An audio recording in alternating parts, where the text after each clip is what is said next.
one.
Alright, just a little update on my last video on live sampling and processing. Well, gone a few steps further, meaning one extra buffub and the KK Rainer, as I mentioned, and then I sort of like concentrated on how to control and what. So now I'm working with MIDI also. So I had the keyboard commands, but now I got nano control core, the mini fader and knobs. I can control the volumes and the pitch, and they have also decided to control the like the modulators control the start related commands for where to start in a sample, and with the faders of the nano, I control the length of that particular piece of the sample. Then of course you like to control everything on one of these acts, but you always end up with not enough knobs, and also you have serious MIDI delays, especially if you do like I did have a little I wanted to route everything through a filter, and then I control that filter open and close with external MIDI signal, because when I did that thing with the modulator, I couldn't get a nice clean shut and open in a regular way. So everything is sort of like well, especially if you film this thing, I need to think about a different way to film it on another machine, because it's pulling a lot of CPU, and you notice that when it gets irregular stuff. I mean, this one shouldn't be irregular at all. The low one just goes left to right in a slow tempo, but you see it's jumping as well. Anyway, I'm just looking how everything reacts, how the modulator, what you can do with it. And you have to sort of like figure it out. What's a good range of the parameters here, the minus and the maximum settings, which was totally different in the KK Rainer. I had to use a larger range, not from 0 to 1 like here on the GT Rainers, but more like 0 to 100. Then it started to do something. Also, you know, when you start a new sample and you want to have this running in a way you want it, and sometimes you're sort of like reluctant to start that, to pick that up, although you got everything in place. But then I noticed that if you just nudge him on a few times and reloading the sample, that helps. Yeah, well, one of my ideas was, well, okay, have a look here, the MIDI settings. Oh, this is the keyboard settings. Like I said, I'm going to use foot switches, so I'm trying to figure out what is the most economical way to go at that. So I'm still not sure. I mean, on-off switches are of course important. So rack on-off, but then you know how many foot switches can you have, or do you have? Here's the MIDI page.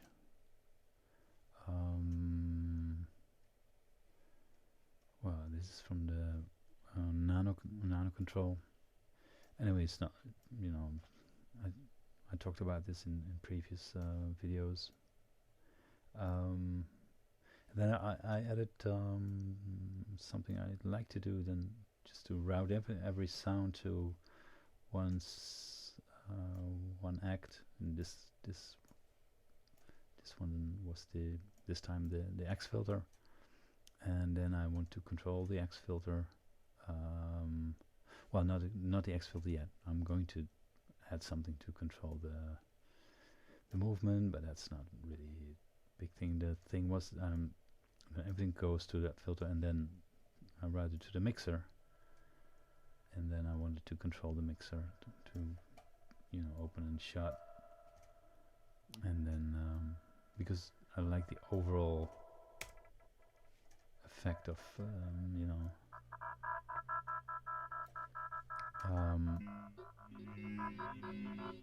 and also I like to have to work out a way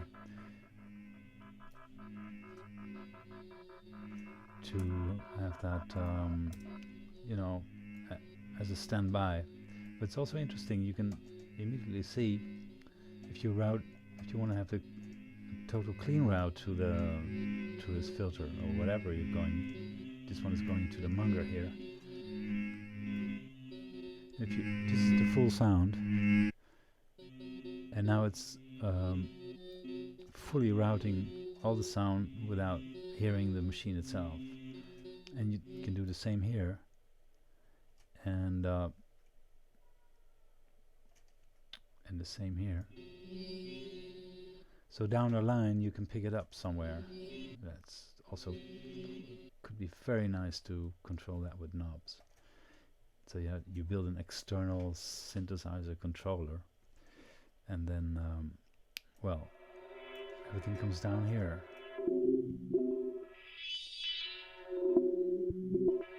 So I think I'm going for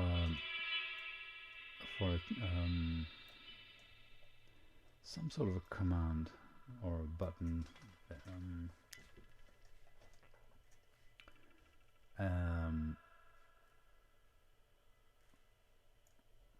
that will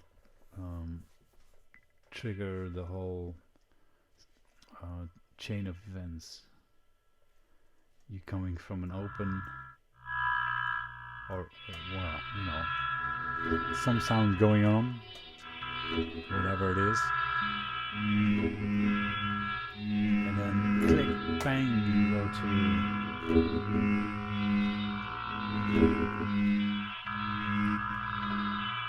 to one setting where all this disappears, and you're left with this sound. Well, it's not that hard. I mean, all the acts involved.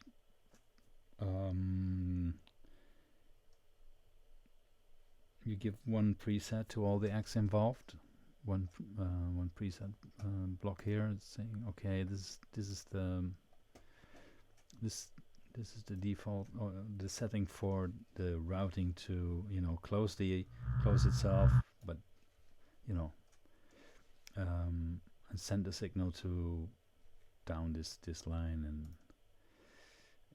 everything else is you know, off. And then he starts coming in.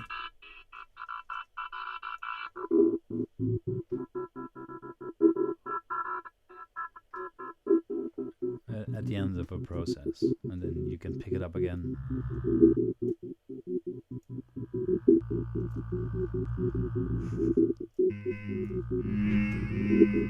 Go on.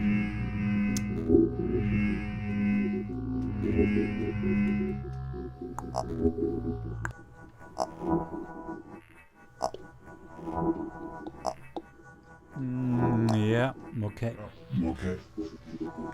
Okay. Yeah. Okay. Nope. Okay. Okay. Okay, if you say so. Okay, if you say so. Ah. Okay, if you say so. Okay, if you say so.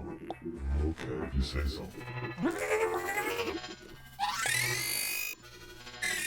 Oh,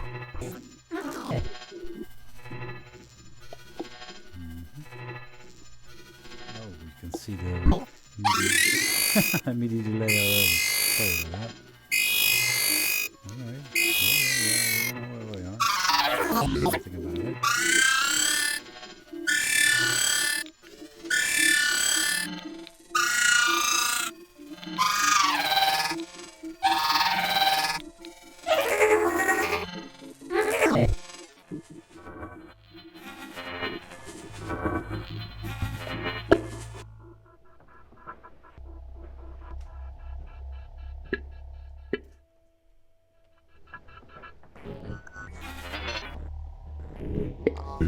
There's another thing, but I'll probably complain about it before.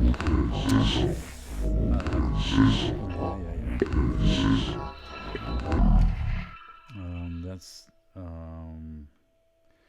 faders are usually not the problem, but knobs are a little bit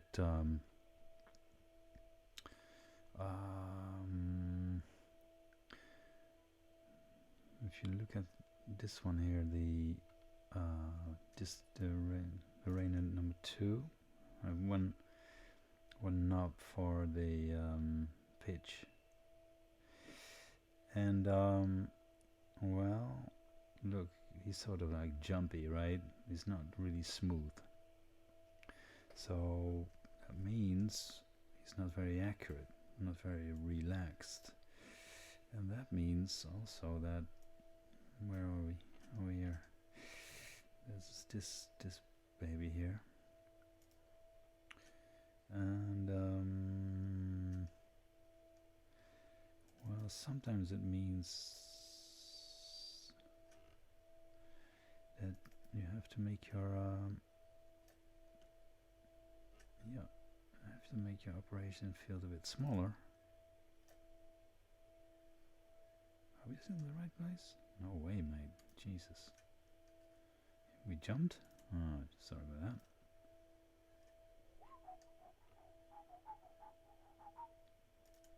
Are we still good? Wow. Yeah, but now this is the highest I can get with this one. And I still got something left. Okay, so there's also another thing you need to